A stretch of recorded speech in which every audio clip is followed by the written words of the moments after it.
The stolen generation refers to the time period in Australian history where young Indigenous children were forcibly removed from their homes and taken to institutions across Australia.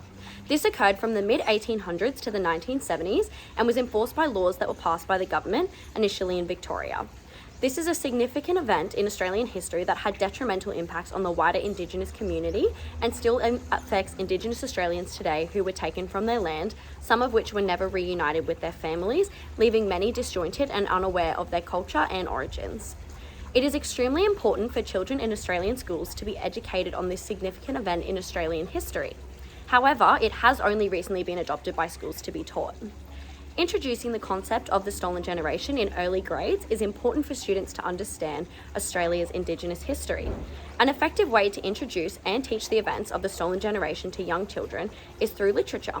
We've identified 4 books that can be used in the primary school classroom to introduce the concept to children from grades 1 to 6. These books are a variety of picture books and short novels and include Stolen Girl, written by Trina Safioti and illustrated by Norman MacDonald, Sorry Day, which was written by Coral Vass and illustrated by Dub Leffler, Finding Our Hearts, written by Thomas Mayer and illustrated by Black Douglas, and the short novel Sister Heart, which was written by Sally Morgan.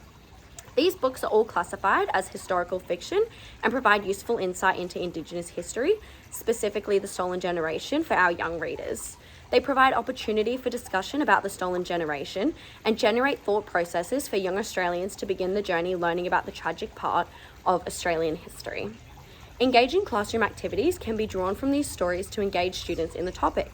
A classroom activity that we have derived from the picture book, Finding Our Hearts, is using the map depicted in the book that displays the many Indigenous nations within Australia to learn where our school is located and the traditional Indigenous name of the land on which we live on.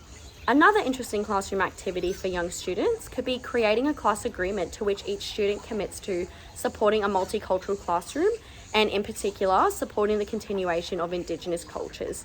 Students can do this by signing their name on the agreement, and then we can display that one around the classroom as a nice reminder for students of their support to the Indigenous community.